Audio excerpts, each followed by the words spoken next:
हाँ ठीक है, चलो।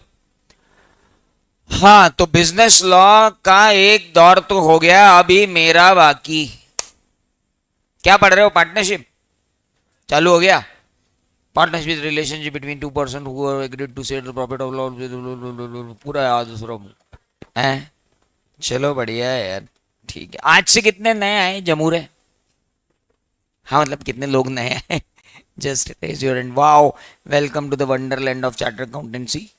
आप लोगों का भयंकर स्वागत है इस अद्भुत कैरियर में जिसमें एक भी गरीब चार्टर्ड अकाउंटेंट नहीं मिलता। चलिए, तो चालू करें। क्या है कि आज आपको हंसी खुशी भेजने का पूरा दारोमदार मेरे ऊपर है, क्योंकि अगर मैंने गंदा बढ़ाया और तुमने सड़ा मुंह लेके घर गए तो तुम्हारे माँ बाप कल तो नहीं आने देंगे, बोले कहाँ गए हमारे बच्चे। चलिए, सो लेट्स स्टार्ट। कल मैंने आपको बताया था कि हमारे पास है टोटल क्या, 7 चैप्टर्स। कितने चैप्टर्स हैं? Wow, only 7। लेकिन अभी आपको मालूम नहीं है कि इन 7 का क्या। कल वेटेज लिख लिया था ना आपने? ओए, ओ भाई लोग, बोलो तो सही, क्या इतना पढ़ पढ़ के क्या खत्म हो गए क्या? हो सर, दिमाग उबल गया हमारा। पहली बात तो बधाइयां कि दिमाग है, इसलिए उबला। हाँ चलो, आइए जरा चालू करते हैं। कल हमने पढ़ा था कि एक चैप्टर है इंडियन रेगुलेटरी फ्रेमवर्क, वो मैं आपको पढ़ाऊंगा, है ना? और वो है कितने मार्क्स का? मात्र, वेरी गुड, ओनली 5 मार्क्स। उसको पढ़ाने में मुझे लगेंगे कितने लेक्चर्स? 3, हार्डली 3। चलो सेफर साइड 4 लेक्चर ले लेते हैं। इंडियन कॉन्ट्रैक्ट एक्ट 1872 कितने मार्क्स का है बबलू? वाओ। और इसको पढ़ाने, इसको सुनो सुनो, चैप्टर तो सेकंड है, इस नालायक के 9 यूनिट्स हैं। 9 यूनिट्स हैं, तब जाके खत्म होगा इंडियन कॉन्ट्रैक्ट एक्ट, और इसको पढ़ाने में लगेंगे हैं 60 lectures. Sale of goods act 3 units हैं, इसको पढ़ाने के लिए लगेंगे 10 लेक्चर्स। और इंडियन ये गया, लिमिटेड गया, निगोशिएबल इंस्ट्रूमेंट, एक ही यूनिट है, इसको पढ़ाने में लगेंगे 7 लेक्चर्स। बस मेरे जिम में कितने लेक्चर हैं? 70, 74 और 7।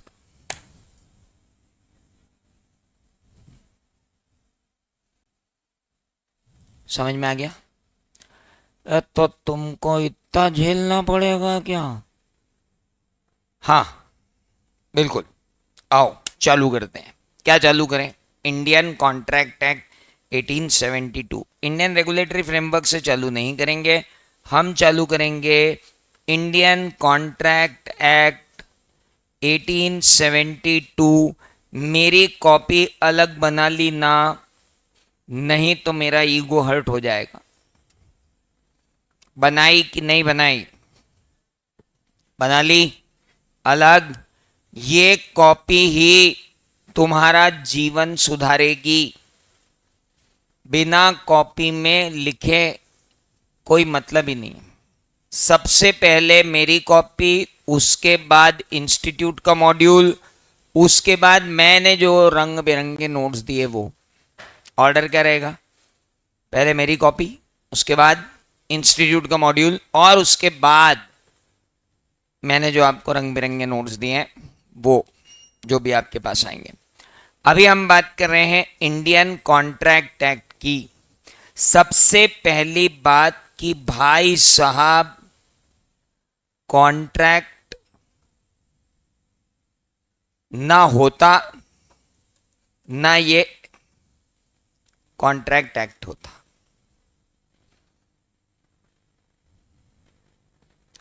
अच्छा, ये जो लिखा है मैंने इंडियन कॉन्ट्रैक्ट और एक्ट, इसमें से ये वर्ड तो आप समझते हो, ये समझते हो क्या? एक्ट का मतलब क्या होता है? अच्छा, 3 बातें लिख दूं मैं, फिर वहीं से चालू करता हूं।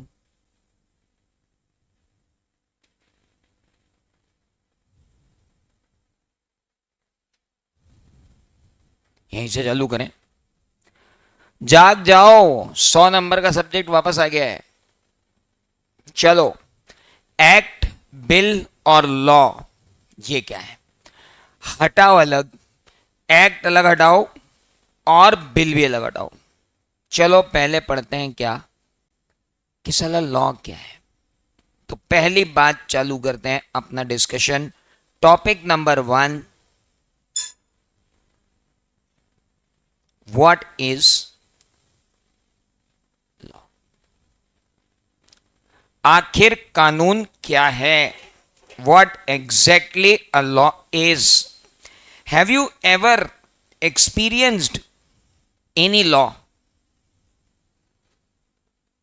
क्या आपने अपने जीवन में कभी कोई लॉ एक्सपीरियंस किया है? जवाब दो। हाँ सर, किया है। कौन सा लॉ एक्सपीरियंस किया? सबसे बड़ा एक्सपीरियंस जो हमारे जीवन का रहा, दैट वाज लॉकडाउन। एक दिन रात को 8 बजे दादा आए और टीवी पे बोले, मित्रों कल से हमको अपने अपने घर में रहना है क्योंकि महामारी फैल रही है। जिंदा रहना है कि नहीं रहना, सबने कहा रहना रहना है। हाँ तो बस घर में रहो। 21 अप्रैल तक कोई घर से बाहर नहीं निकलेगा। जी सर। 21 अप्रैल को आए, बोले भैया और 14 मई तक बाहर नहीं निकलोगे।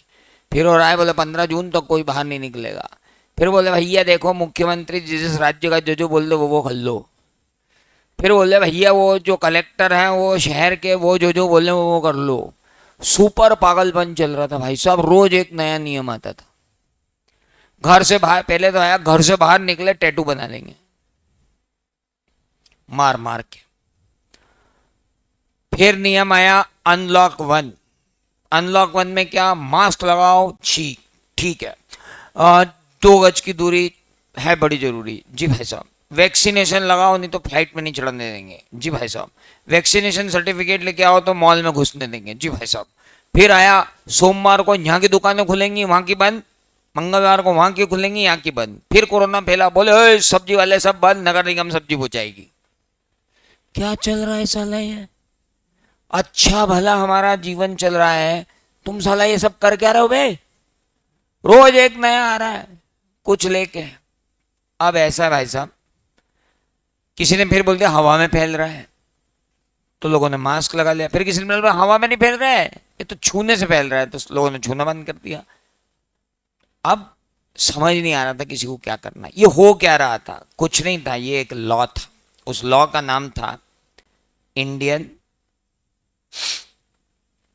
Epidemic disease act 1897। उत्तरी ये लॉ था।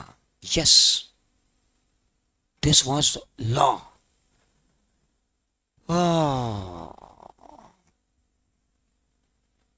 पहली बात तो ये बताओ सर, ये तुम भांग वांग खा के तो नहीं आए हो?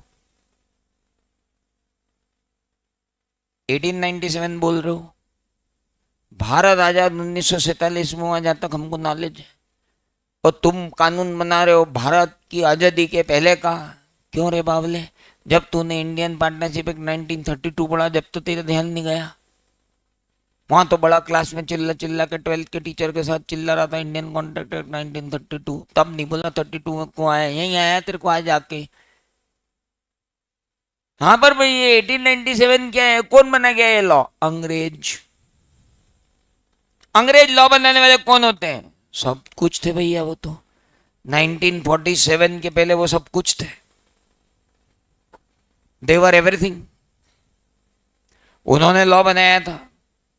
भारत में महामारी को रोकने के लिए यह लॉ बना था, क्योंकि कोरोना का जो परदादा था जिसका नाम इन्फ्लुएंजा था, वो 1891 में यूरोप में तबाही मचा चुका था, ब्रिटेन में तबाही मचा चुका था। भारत आते आते उसको 4 साल लग गए थे, तो 1897 में यहाँ पे फिर एक कानून लागू किया गया था, और वो कानून आज तक लगता है, जो केंद्र सरकार को, राज्य सरकार को और लोकल प्रशासन को ये राइट्स देता है कि पेंडेमिक रोकने के लिए जो बन पड़ सके वो करने के अधिकार तुमको है। लोगों को कर दो घर में बंद, बाहर निकले टैटू बना दो, कोई बाहर नहीं निकलेगा। जिसके घर में कोरोना निकला है उसका घर भिगा दो पूरा, जाने क्या क्या डाल डाल के लॉक कर दो उसको। जिस कॉलोनी में निकले सारा गली बंद कर दो। These all powers are with central government, then they will be with state government, then they will be with local government. That's why we were experiencing this particular law. ये पहला लॉ है जिसका हमने शाश्वत एक्सपीरियंस लिया था कि यार ये लॉ होता है, मतलब गजब ही होता है लॉ। तो यस, दिस वाज लॉ, इसे कहते थे लॉ। और आज भी लॉ का आप पालन करते हो, है ना। पूरी दुनिया की इंडियन कॉन्ट्रैक्ट एक्ट की किताबें चालू होती है, ट्रैफिक रूल्स। हर कॉन्ट्रैक्ट एक्ट पढ़ाने वाला टीचर वहीं से चालू होता है। Have you experience any law? बोले यस, ट्रैफिक रूल तोड़ा चालान बनेगा, मामू होएगा, ये वो भी लॉ है। ट्रैफिक रूल तोड़ोगे वो भी लॉ है। आखिर लॉ है क्या यार, ये बता दो। एग्जाम्पल गए तेल लेने, बताओ लॉ क्या है। सर लॉ मतलब है सेट ऑफ रूल्स, रूल्स का एक सेट। किसने बनाया? Enforced by authorities. काय को, क्यों इन्फोर्स कर रहे हो? टू कंट्रोल और रेगुलेट। किसको कंट्रोल करना है बे, किसको रेगुलेट कर रहे हो यार? Conduct of person. अरे पर्सन के कंडक्ट को क्यों कंट्रोल करना और रेगुलेट करना है यार? To protect their interest. भाई साहब ये लॉ की डेफिनेशन है। लॉ होता क्या है? Law is nothing but set of rules. किसने इन्फोर्स किए? अथॉरिटी ने। क्यों इन्फोर्स किए? कंट्रोल करने के लिए और रेगुलेट करने के लिए। क्या कंट्रोल करना है, क्या रेगुलेट करना है? Conduct of person. क्यों? To protect their interest. Set of rules. 2 गज की दूरी है बड़ी जरूरी। घेरे बनाए जाए, घेरे में लाइन लगाई जाए और घेरे में खड़े होकर ही लोग आगे बढ़ेंगे। मास्क लगाए बिना निकले चालान बना देंगे। वैक्सीन लगाए बिना एयरपोर्ट पे चढ़े बाहर भर देंगे। बाहर की कंट्री से आए 14 दिन क्वारंटाइन रहना पड़ेगा। सेट ऑफ रूल्स दे भर भर के हमारे ऊपर। क्यों? किसने इन्फोर्स किए? सबसे पहले सेंट्रल गवर्नमेंट ने इन्फोर्स की, वो अपने आप में एक अथॉरिटी। फिर स्टेट गवर्नमेंट ने इन्फोर्स की, वो अपने आप में एक अथॉरिटी। फिर लोकल गवर्नमेंट ने इन्फोर्स की, वो अपने आप में एक अथॉरिटी। अरे इनको अथॉरिटी किसने दी? कॉन्स्टिट्यूशन ऑफ इंडिया ने, भारत के संविधान ने। और तब भारत का संविधान बना 1950 में। ये एक्ट था 1897 का। ये एक्ट का संविधान से क्या लेना देना? बाबू 1947 में हमने एक एक्ट और पास किया था जिसका नाम था इंडियन इंडिपेंडेंस एक्ट। क्या नाम था? इंडियन इंडिपेंडेंस एक्ट 1947 में हमने पास किया था, जिसमें हमने बोला था कि अंग्रेजों ने जितने कानून बनाए वो कानून भारत की जनता पे एज इट इज लगते रहेंगे जब तक कि भारत नया कोई कानून नहीं बनाता। हमें फुर्सत ही नहीं मिली इंडियन कॉन्ट्रैक्ट एक्ट 1872 को बदलने की, तो अभी तक वही चल रहा है। क्योंकि 1947 में हमने कसम खाई थी कि अंग्रेजों के जितने कानून है वो सारे के सारे हम लगाएंगे एज इट इज, जब तक हम कोई नया कानून नहीं बना लेते। इंडियन एपिडेमिक डिसीज एक्ट 1897 में हमने नया नहीं बनाया, जरूरत ही नहीं पड़ी। अच्छे कानून बना के गए अंग्रेज, एक ही तो काम ढंग का करके गए। कानूनी व्यवस्था बना के गए, नहीं तो अपने अपनी डबली अपना अपना राग था। सिंधिया स्टेट के अपने गाजे बाजे थे, होलकर स्टेट के अपने गाजे बाजे थे, राजे थे रजवाड़े वो मेवाड़ में अलग अपने गाजे बाजे थे, सबके अपने अपने नियम, अपने अपनी राज्य, अपनी अपनी ढकबली, अपना अपना राग, मजे ले रहे थे सब लोग। अंग्रेज आए, अंग्रेजों ने जब भारत पे कब्जा जमाया तो आपको सबको मालूम है अंग्रेजों ने दो तरीके से कब्जा जमाया। एक तो डलहौजी की हड़प नीति, जहां पर भी उनको उत्तराधिकारी नहीं मिला वो उनका ही हो गया, और दूसरा लोगों से बोला या तो हमसे लड़ो या हमसे मित्रता करो, तो लोगों ने मित्रता कर ली। तो हमारे इंडिया में अगर आप इंडियन मैप देखो at the time of before independence, before independence, तो आप पाओगे that there were state province and there were British ruled states. There were two kind of states in India, one were British ruled states जिनमें अंग्रेजों का शासन चलता था। अब जब अंग्रेजों का शासन चलता था तो ये एक्ट तो उन पे लगते ही थे। उनके अलावा सिंधिया स्टेट थी, पंजाब में स्टेट थी, जम्मू कश्मीर में थी, अलग अलग जगह पे अलग अलग प्रोविंस थे, और उन प्रोविंस में राजा रजवाड़े तो वहां के थे, लेकिन थे वो किसके अंडर में? अंग्रेजों में। अगर आपने लगान मूवी देखी है तो उसमें एक राजा साहब थे और अंग्रेज भी थे, और राजा साहब को अंग्रेजों को लगान देना पड़ता था। मतलब राजा साहब लोगों से लगान कलेक्ट करते थे और राजा साहब वो ले जाके किसको देते थे? अंग्रेजों को। तो गुलाम तो वो भी थे, इसलिए भारत पूरा ही गुलाम था, इसलिए अंग्रेजों के कानून तो लगते ही थे। पर 1947 में हमने कहा इनने 1800-1900 कानून बना के रखे हमारे यहाँ, और हमारे लोगों को इन कानूनों के हिसाब से जीने की आदत पड़ गई, अदालतें उस हिसाब से चल रही हैं, पुलिस उस हिसाब से चल रही है, तो हमने अपना पूरा एडमिनिस्ट्रेटिव सिस्टम सेम रखा। ये थाने उनकी देन, ये अदालतें उनकी देन, ये कानून उनकी देन, हम अभी तक सब फॉलो कर रहे हैं। अब जाके हमने इंडियन पिनल कोड बदला है, अब जाके हमने क्रिमिनल प्रोसीजर कोड बदला है, अब जाके, अभी तक हम उन्हीं के कानून से बात कर रहे थे और अभी भी चल रहे हैं। We all are having the same laws. So why laws are here to, these are all what? Set of rules. किसने इन्फोर्स किए? अथॉरिटी ने। अथॉरिटी कौन? कॉन्स्टिट्यूशन। ओके। क्यों? कंट्रोल करने के लिए। क्यों? रेगुलेट करने के लिए। क्या? हमारा कंडक्ट, हम भी तो गजब है। ओ भाई साहब, लॉकडाउन लगाया, भगवान कसम इंदौरियों के तो गजब ही काम है। लॉकडाउन लगा लिया तो मल्हारगंज की एक बिल्डिंग में लोगों ने दाल बाफले की पार्टी कर ली। हो सकता है आप में से कोई हो उस अपार्टमेंट में से, और वहां 50 लोग कोरोना पॉजिटिव हो गए एक साथ। मतलब इतना कंडक्ट लगाने के बाद भी, इतना कंट्रोल करने के बाद भी लोग बाग चालू हो गए। फिर कलेक्टर नया आदेश लाया कि अपार्टमेंट की सोसाइटियों को यह इंश्योर करना पड़ेगा कि उनके अपार्टमेंट में सब अपने अपने फ्लैट में रहे। अगर छत पे इकट्ठे हुए और प्रोग्राम करा और वहाँ को, तो जितने पदाधिकारी ना सबको जेल में डाल देंगे। और वो बेचारा सेक्रेटरी पूरी बिल्डिंग में घूम रहा, भाई साहब घर में ही रहना यार, नहीं तो मैं जेल चला जाऊंगा। This is called controlling the conduct and regulating the people.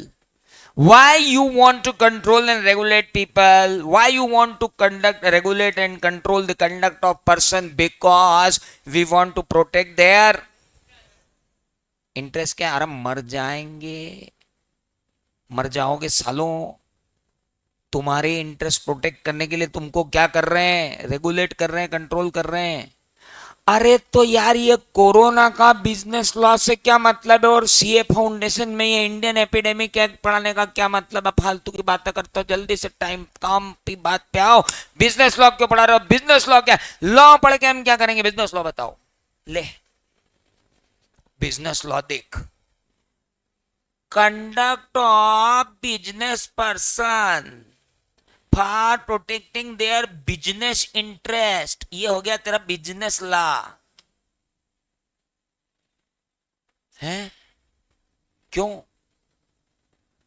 अभी तो ये लॉ की डेफिनेशन थी, अभी बिजनेस लॉ की डेफिनेशन हो गई। बिल्कुल हो गई है सर। क्यों?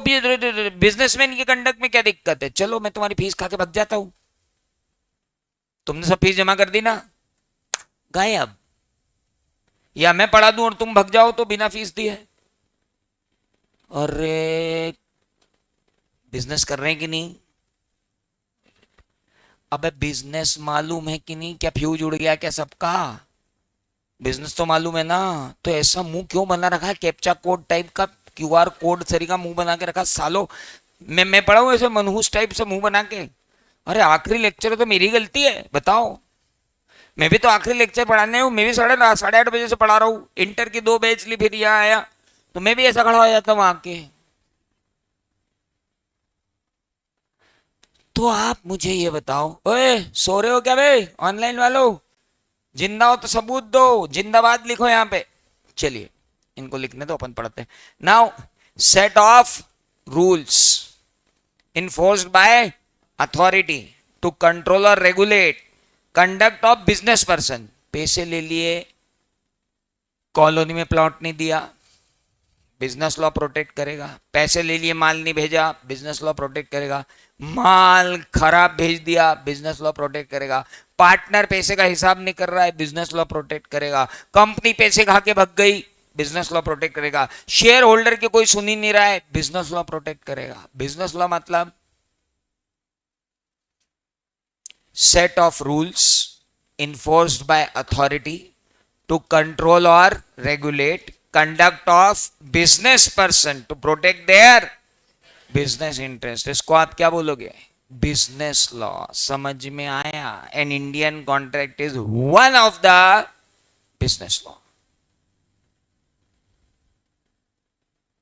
तुम्हारे चेहरे शाश्वत रूप से ऐसे ही हैं कि हमको कुछ समझ में नहीं आया, या वाकई में तुमको नहीं आ रहा है? आ रहा है ना? रटना वटना तो नहीं है इसको? है यहाँ बुक छाती पे रख कर रटे जा रहे हैं। कितना रटोगे बे? वो देखा तुमने मॉड्यूल तुम्हारे इंस्टीट्यूट का इतना मोटा है बिजनेस लॉ का। डरा रहे हो यार सर आप, मैं बता रहा हूं, डर तुम रहे हो। आओ इधर। सेट ऑफ रूल, क्या है डेफिनेशन लॉ की? एक सेट ऑफ, अच्छा किसने लगाए? क्यों लगाए? रेगुलेट और कंट्रोल करने। क्या क्या रेगुलेट करना है? काय को? Protect their interest. 2 बार बिजनेस घुसेड़ देंगे तो क्या हो जाएगा? इतनी औकात है इस बिजनेस लॉ की। आओ। अरे तो भारत में लॉ कितने बे? बहुत सारे। आओ देखते हैं। लॉज ऑफ इंडिया, नहीं, laws in India. To be very precise, there are 2 kinds of law। पहला सिविल लॉ, दूसरे क्रिमिनल लॉ।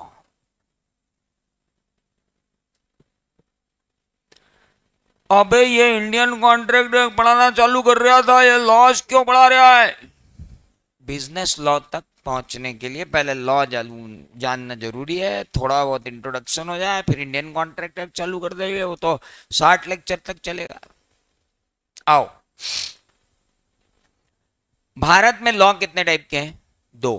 पहले सिविल लॉ, दूसरे अपने ऊपर कौन सा लिखते हैं? अरे वाह। और मेरे ऊपर? मेरे ऊपर भी सिविल लगता है। I am not a criminal. बेवकूफ हो क्या? बोले आपके ऊपर क्रिमिनल लॉ, हमारे ऊपर सिविल लॉ, हम एनिमल है क्या यहाँ? है? अरे भैया सिविल लॉ है और क्रिमिनल लॉ है। क्रिमिनल लॉ क्यों लगता है? क्राइम प्रोटेक्ट करने के लिए, क्राइम करने के लिए। और Ram Ram, to protect crime and punish criminal. ओ पगलो, लिखते टाइम ध्यान रखना, नहीं तो लिख दोगे to protect criminal and punish the crime. ओ भाई लोग, क्या आखिरी लेक्चर चल रहा है? कोई भरोसा नहीं तुम्हारा? वहां लिख दो to protect criminal and punish the crime. घर वाले बोलेंगे कल समझ जाना यहाँ क्या पढ़ा रहा है उल्टा। चले आगे। सिविल लॉ कौन से होते हैं? To protect rights of citizens. Bharat के नागरिकों के राइट्स को प्रोटेक्ट करने के लिए कौन से लॉज होते हैं? Civil laws. सिविल लॉज में भी 2 लॉज होते हैं।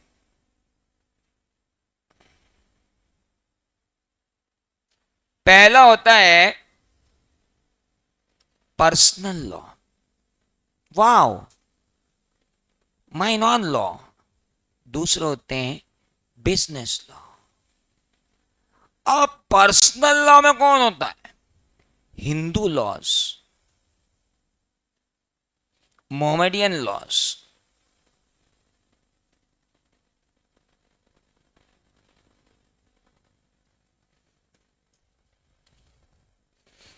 मेरी शादी हुई है हिंदू लॉज में, कोई मुस्लिम होगा तो उसकी शादी होगी मोहम्मदियन लॉज में।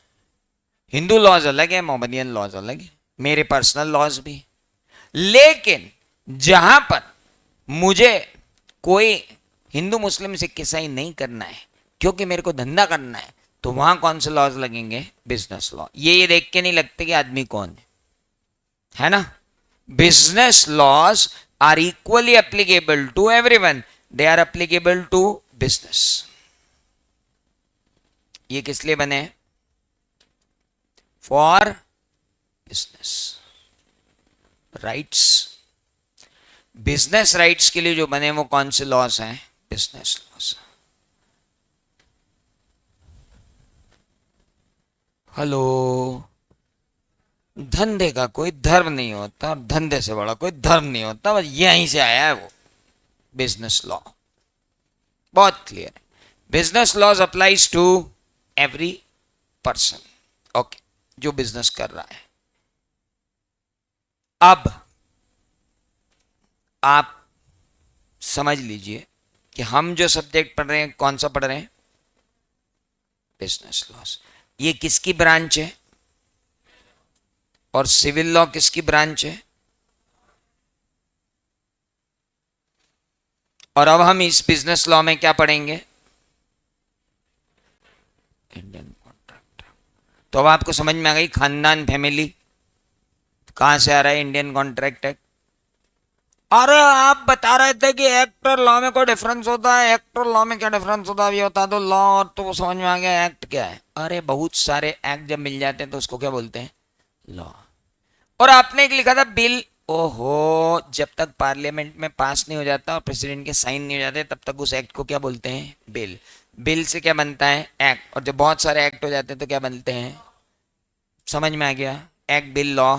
अपने कोई एमबीए और आईएएस की एग्जाम नहीं देनी है जिसमें ये क्वेश्चन पूछा जाएगा, सिर्फ जनरल नॉलेज के लिए बात थी। बात खत्म हुई, आगे बढ़ते हैं। हम पढ़ रहे हैं इंडियन कॉन्ट्रैक्ट एक्ट, और अब इंडियन कॉन्ट्रैक्ट एक्ट के अंदर हम आगे आ रहे हैं। सबसे पहली बात, ये साला कॉन्ट्रैक्ट क्या होता है? ना ये होता, ना कॉन्ट्रैक्ट एक्ट होता, ना कॉन्ट्रैक्ट एक्ट होता, ना बिजनेस लॉ होता।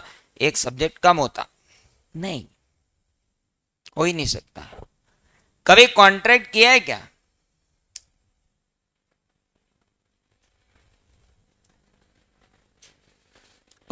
गूंगे बहरों की बैच। कॉन्ट्रैक्ट किया है तो हाँ बोलो, नहीं किया तो ना बोलो। नहीं सर, अगर हमने ना बोल दिया और आप कहाँ निकला तो हमारी इज्जत खत्म हो जाएगी जो हमने भयंकर रूप से कमाई हुई है। गली मोहल्ले के बाहर तुम्हारे कोई नहीं पहचानता, तुम्हारी कहाँ की इज्जत आ गई जो तुम इतनी परवाह कर? बोलो ना, पढ़ा है कि नहीं पढ़ा है? नहीं। अच्छा, कभी कॉन्ट्रैक्ट नहीं किया? अच्छा, कभी कॉन्ट्रैक्ट का एक्सपीरियंस भी नहीं लिया? बहुत बढ़िया। सबका कहना है, मैक्सिमम लोगों का कहना है नहीं, और कुछ लोगों ने नहीं इसलिए नहीं कहा है क्योंकि उनको अगर नहीं कहते थे और बाद में हाँ निकलता तो उनकी बेइज्जती हो जाती, उस इज्जत की जो अभी तक कमाई नहीं गई। आगे बढ़े, आओ, चलो सुबह से उठते हैं। सबसे पहले आपकी खुलती है नींद, और नींद खुलते ही सबसे पहला काम, हम भगवान को धन्यवाद नहीं देते हैं, मोबाइल उठाते हैं। अपने पास में जो पड़ा हुआ है, जो रात को चीख चीख के चिल्ला रहा था कि साले मेरी बैटरी डाउन हो गई है, सो जा, फिर भी हम उसको देख रहे थे। जब हमारी छाती पे ही गिर गया तब हम सोए। सुबह हमने फिर उसको उठाया। वो प्राणों से प्यारा जो मोबाइल आपके पास है, वो एक कॉन्ट्रैक्ट के तहत ही आपके पास है। उसके अंदर जो सिम डला है वो भी कॉन्ट्रैक्ट का है, उसके अंदर जो डाटा डाला है वो भी कॉन्ट्रैक्ट से है। तुमने उठ के लाइट जलाई, वो लाइट भी कॉन्ट्रैक्ट से आती है। तुम अपने वॉशरूम में गए, जा करके टैप ऑन किया, वो पानी भी कॉन्ट्रैक्ट से आता है। जो टैप ऑन किया वो भी कॉन्ट्रैक्ट से आता है। जो वॉश बेसिन है वो भी कॉन्ट्रैक्ट का। जो वॉशरूम के अंदर इतनी एसेसरी वो भी कॉन्ट्रैक्ट की। तुमने जो घर बना रखा वो या तो कॉन्ट्रैक्ट पे लिया है या कॉन्ट्रैक्ट पे बनाया है। और सुनो, जो न्यूज़पेपर वाला आया वो कॉन्ट्रैक्ट पे आया, माँ ने जो दूध लिया वो कॉन्ट्रैक्ट पे आया, चाय पत्ती कॉन्ट्रैक्ट पे आई, किराना कॉन्ट्रैक्ट, सब कुछ कॉन्ट्रैक्ट पे आया। नालायकों, तुम भी कॉन्ट्रैक्ट के कारण इस दुनिया में आए हो, जिसको बोलते हैं marriage is also a contract. और तुम नासपीटे मेरे को बोल रहे हो हमने तो कॉन्ट्रैक्ट देखा ही नहीं। कैसे हो बे, क्या तुम भी, मतलब गजब। पलक झपकने, दिल धड़कने, अपनी वाली को याद करने के बाद सबसे ज्यादा काम जो आदमी करता है वो क्या है? कॉन्ट्रैक्ट। इसलिए क्या लेके आए? Contract act. तो मतलब आप और हम यहां बैठे हैं कॉन्ट्रैक्ट के कारण बैठे? बिल्कुल। तो हमारे और आपके बीच में कॉन्ट्रैक्ट हो गया? यस। पता ही नहीं पड़ा यार। बिल्कुल नहीं पड़ता कई बार पता, पर हम कॉन्ट्रैक्ट में ही हैं। सुबह पेट्रोल डलवाया वो कॉन्ट्रैक्ट था, चाय पीने वाले के यहाँ गए चाय पी वो भी कॉन्ट्रैक्ट था, पोहे खाए वो भी कॉन्ट्रैक्ट था, समोसा खाया वो भी कॉन्ट्रैक्ट था, ऑटो वाले के पास भी कॉन्ट्रैक्ट ही था। भाई साहब सभी दूर कॉन्ट्रैक्ट था मालिक। इसलिए क्या आया है? Indian contract act. और ये कॉन्ट्रैक्ट एक्ट क्यों आया? क्योंकि इन कॉन्ट्रैक्ट्स के अंदर आपके और मेरे राइट्स हैं, आपकी और मेरी ड्यूटी है। मेरे और आपके कॉन्ट्रैक्ट में मेरी ड्यूटी है कि मैं आपको पढ़ाऊं। आपका राइट है कि मैं यहां पढ़ाने आऊं। आपका राइट है कि मैं सही पढ़ाऊं। आपका राइट है कि मैं अगर आधा पढ़ा के भाग जाऊं तो आप मेरे ऊपर केस लगा दो। आपका राइट है कि मैं अगर आपको गलत पढ़ाऊं तो आप ऑब्जेक्शन लो कि आप क्या गलत सलत पढ़ा रहे हो। मेरा राइट है कि आप फीस न दो तो मैं आपके खिलाफ एक्शन लूं। हेलो। और वो जो बड़े बड़े अक्षरों में पूरी दुनिया में गूंज रहा है, फीस नहीं अगर पास नहीं, शर्तें आधारित। कितना बड़ा छलावा है वो। अगर कोई बंदा 90% अटेंडेंस कर ले, 30% टेस्ट में ले आए और पढ़ता रहे, तो फेल हो गई क्यों? Hello.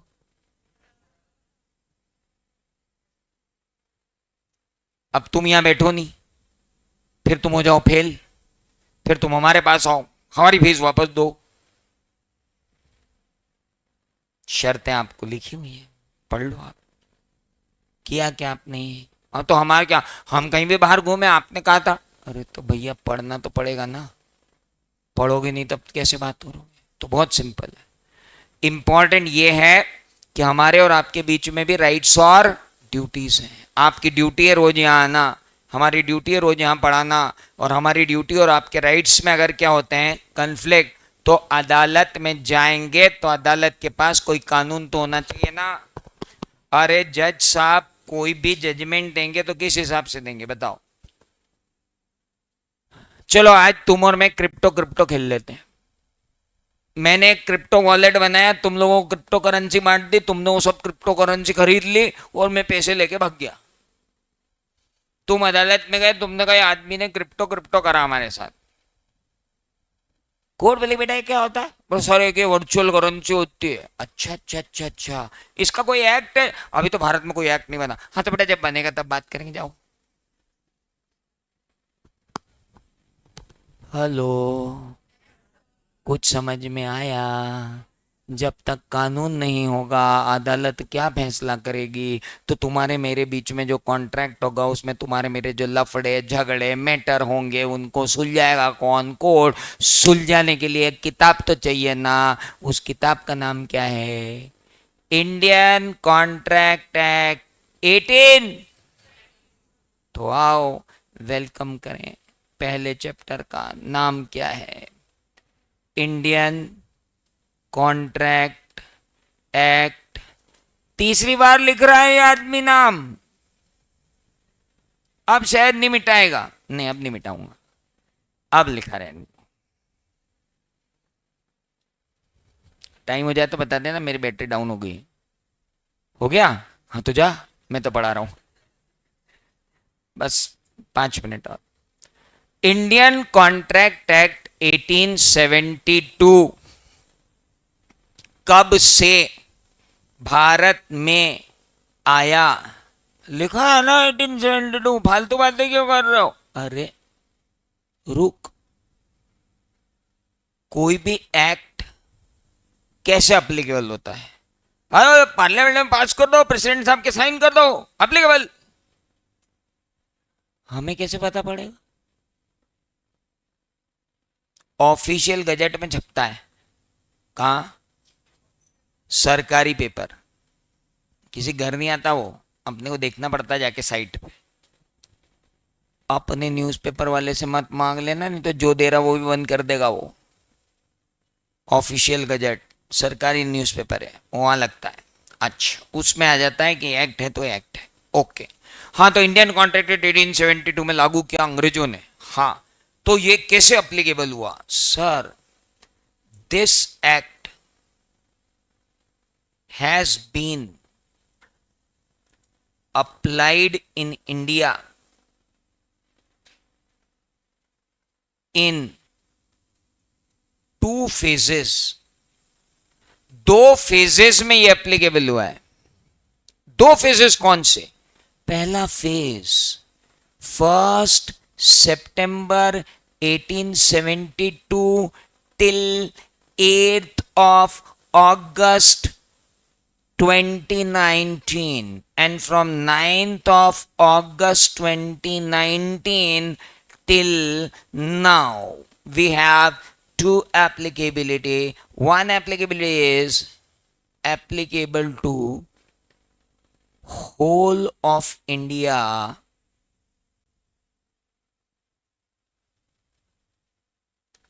excluding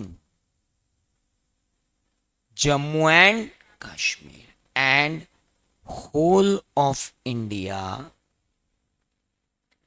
including Jammu and Kashmir. कारण तो आप में से बहुत सारे लोगों को पता होगा, और नहीं भी पता है तो आज पता चल जाएगा। क्या क्या मतलब, क्या बोल रहे हो आप? सर, 1 सितंबर 1872 को अंग्रेजों ने कहा आज से इंडिया में कॉन्ट्रैक्ट एक्ट लगेगा। ईस्ट इंडिया कंपनी है, उसकी किसी भी सब्सिडरी के साथ कोई भी कॉन्ट्रैक्ट अगर आपको करना है तो इस नियम के अंदर करोगे, नहीं तो इस्तेसी कराओ। हम ही राजा, हमारी अदालत, हमारा लॉ। और तो ये लॉ पास कौन करता था? Indian Privi council. ये क्या होती थी? ये भारत के राजाओं की एक संसद थी। अच्छा, तो पास होने कौन कहां जाता था? पास होने जाता था वहां महारानी विक्टोरिया के पास, वहां से पास होके लगता था। That was our legal system at that time. 1 सितंबर 1872 से 8 अगस्त 2019 तक ये पूरे भारत पर लागू हुआ, लेकिन जम्मू एंड कश्मीर पे लागू नहीं हुआ। क्यों? जम्मू कश्मीर शुरू से बहुत ही अलग रहा है। We had various Indian province, और ऐसा नहीं होता था कि अंग्रेजों के सारे लॉ सारे प्रोविंस पे लग जाते थे। अंग्रेजों के सारे लॉ लगते थे उन प्रोविंस पे जहां पर अंग्रेजी हुकूमत थी। जहां पर राजाओं की हुकूमत थी वहां पर उनके लोकल लॉ लगते थे, और अंग्रेज उन लोकल लॉ को लगाने देते थे जब तक वो उनके इंटरेस्ट को अफेक्ट नहीं करते थे। तो जम्मू एंड कश्मीर में जम्मू कश्मीर का अपना लॉ हुआ करता था। जम्मू कश्मीर कॉन्ट्रैक्ट अपने हिसाब से चलता था। तो जब इन्होंने 1872 में ये लागू किया, ये जम्मू कश्मीर पे तब भी अप्लीकेबल नहीं था। और भारत जब आजाद हुआ तो आपको मालूम ही है कि जम्मू कश्मीर में क्या हुआ। आओ जम्मू कश्मीर की सैर करवाएं आपको।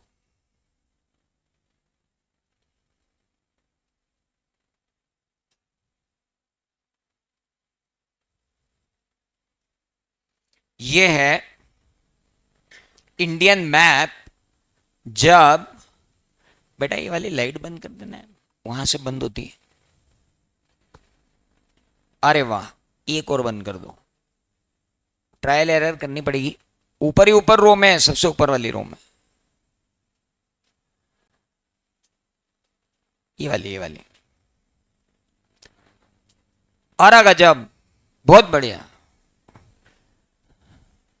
क्या बढ़िया मौसम हो गया, एसी चल रहा, पर्दा लगा, लाइट भी बंद, सोया।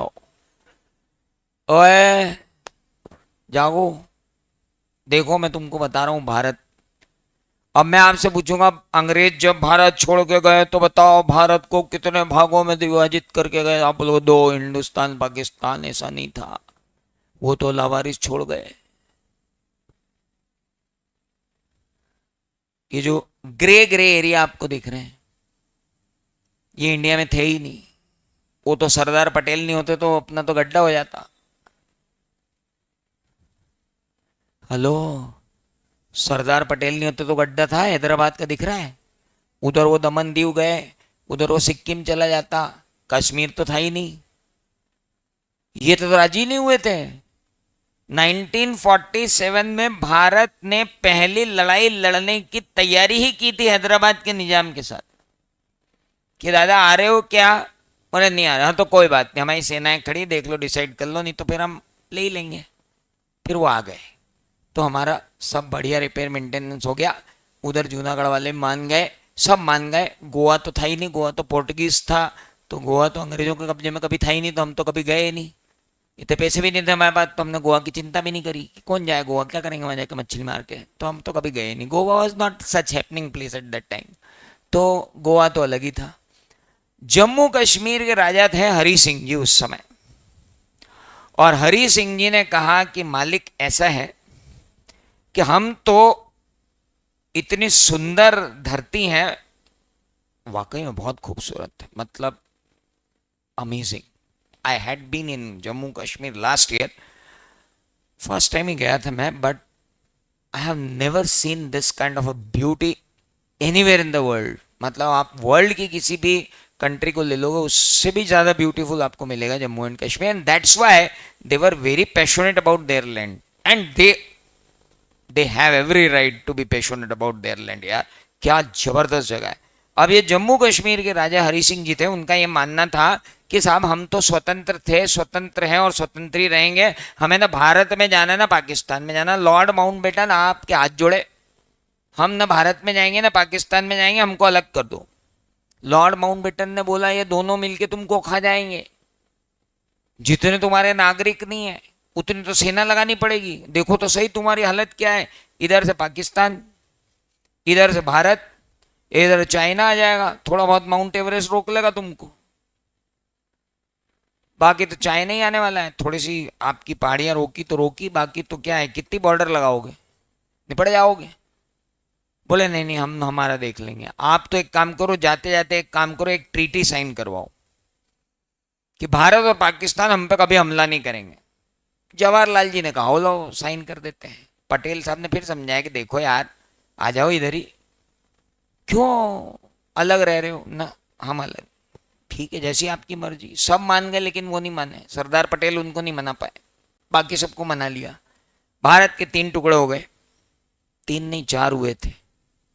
साला एक पाकिस्तान ये था, आप बताओ कैसा पाकिस्तान यार, कि अगर जाना हो तो ऐसी परिक्रमा लगा के जाओ,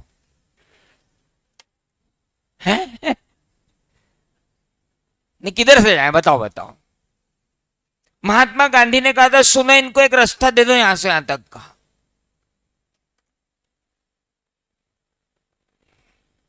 सब इंडिया वालों ने बोला दादा आप रहने दो, क्या कह रहे हो, मतलब कहा यहां से रास्ता दे दे इनको यहां जाने का, नहीं दे पाएंगे।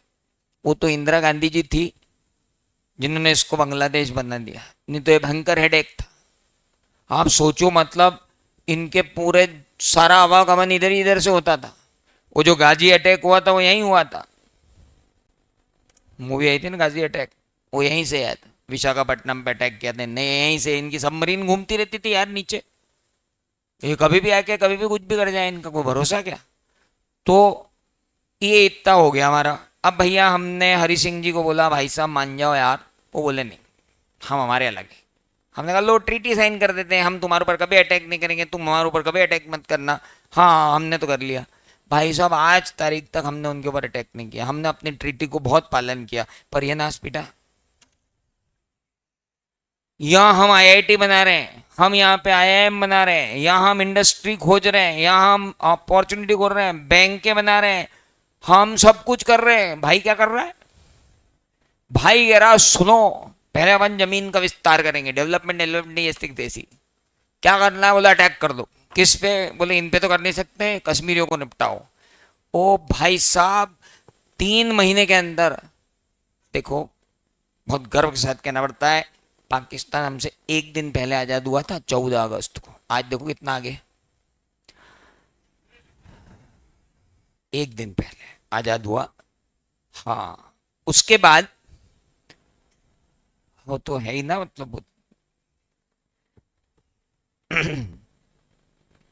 इंपॉर्टेंट, मतलब कुमार विश्वास ने बहुत सही बात बोली थी। किसी पाकिस्तानी ने बोल दिया होगा, बोला आपका क्या है, चांद पे जाना, चांद पे जाना कौन सी बड़ी बात। तो उन्होंने बोला भैया झंडे पे चांद होना और चांद पे झंडे होने में अंतर है। नाउ इंपॉर्टेंट ये है कि जम्मू कश्मीर पर इन्होंने अटैक कर दिया, और भाई साहब ऐसा अटैक किया कि जब तक हमारी सेना वहां तक पहुंचती तब तक तो ये पाक ऑक्यूपाइड कश्मीर ले चुके थे, आज भी इनके कब्जे में। देखा जाए तो कश्मीरियों के साथ बहुत गलत हुआ है। उन बेचारों ने सोचा था कि उनकी स्वतंत्र भूमि है, आधी उनने कब्जा कर ली, आधी हम बचाने में पहुंचे। हमने अब क्या करना दादा बताओ, हम हट गए थे फिर पूरा ले जाएगा।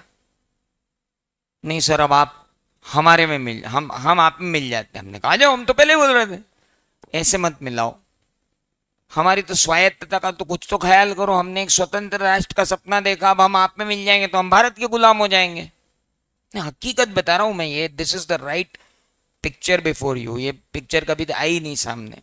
आप आज भी कश्मीर में जाते हो तो आप बोलते हो कि वो कश्मीरी लोग अपने आप को भारत का हिस्सा क्यों नहीं मानते। वो क्यों मानेंगे भाई, वो पहले दिन से क्या है, दे आर सेपरेट कंट्री यार। अब परिस्थिति वश वो हमारे इसमें आके मिले तो हमने कहा सर अब आप हमें मिल जाओ। उन्होंने कहा सर हम मिल जाते हैं लेकिन थोड़े दिन तो हमारे को स्वायत्तता दो। तो हमने आर्टिकल 370 डाल दिया। हमने कहा ठीक है, जम्मू कश्मीर भारत का अभिन्न अंग रहेगा और जम्मू कश्मीर पे भारत का कोई भी कानून तब तक नहीं लगेगा जब तक जम्मू कश्मीर की विधानसभा उसको अप्रूवल नहीं दे देते। जम्मू कश्मीर में चुनाव कराओ, उसकी विधानसभा बनाओ, तो आपकी विधानसभा, हम कानून बनाएंगे भारत में, जम्मू कश्मीर पे तब तक लागू नहीं होगा जब तक आपकी विधानसभा उसको परमिशन नहीं दे दे। अब फिर बेचारे जम्मू कश्मीर की किस्मत कि जब जब कोई इंपॉर्टेंट लॉ इंडिया में बना, जम्मू कश्मीर के अंदर अलायंस गवर्नमेंट ही रही। जब तक कांग्रेस रही तब तक वहां शेख अब्दुल्ला की सरकार थी, देवर अलायंस तो भैया जो पास हो वहां पास हो, तो मैक्सिमम एक्ट तो लग गए। इंडियन कॉन्ट्रैक्ट एक्ट का कभी किसी को ख्याल ही नहीं आया, इसलिए वो लगा ही नहीं। अब जब जीएसटी आना था तो वहां महबूबा मुफ्ती की सरकार थी, मोदी जी ने कहा जीएसटी लगाओ, जीएसटी भी लग गया। फिर भले महबूबा मुफ्ती अलग होंगी, पर अब कोई एक कानून लग गया तो वापस थोड़ी आता है कि भैया ये सरकार गई कानून हटाओ, वो तो लग गया। तो जम्मू कश्मीर पे इस ऊहापोह में ढेर सारे कानून जो थे वो लग गए और ढेर सारे लगे ही नहीं। अब प्रॉब्लम हो गई कि आर्टिकल 370 में बोला गया था कि लिमिटेड पीरियड ऑफ टाइम के लिए लगा रहे हैं, ये कोई हमेशा के लिए नहीं लगा रहे हैं। पर किसी की इतनी इच्छा शक्ति नहीं थी कि उसको हटाए, बड़ा सेंसिटिव मैटर, हटाओ कैसे। फिर मोदी गवर्नमेंट जब मेजॉरिटी में आई तो इन्होंने हटा दी। अब हटा दी तो 116 एक्ट, कितने 116 acts which were applicable to India and not applicable to Jammu and Kashmir became applicable to Jammu and Kashmir. And Indian Contract Act, Indian Partnership Act, Sale of Goods Act, they were all became applicable from that date which I have mentioned in this. वो सारी date जो मैंने mention की है ना, ये 9 अगस्त से official gazette ने डिक्लेरेशन कर दिया। 116 एक्ट जो है वो जम्मू कश्मीर पे भी एप्लीकेबल होंगे, उसमें Indian contract, Indian partnership act सारे आ गए। So now one country one rules वो चल रहा है, अब सब एप्लीकेबल। अदरवाइज 2019 से पहले आप जम्मू कश्मीर में माता वैष्णो देवी के दर्शन के लिए जाते थे, वहाँ होटल करते थे, वहाँ प्रसाद लेते थे, वहाँ ट्रॉली करते थे, वहाँ हेलीकॉप्टर करते थे। They were all contracts but they were not governed by Indian contract act, they were governed by Jammu Kashmir act. Now they all are governed by Indian contract. That is the history of Indian Contract Act, that Indian Contract Act has been made applicable from these dates. और कुछ समझ में आया?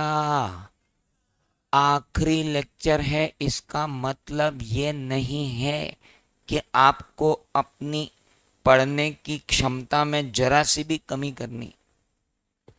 क्या है ये? CA है।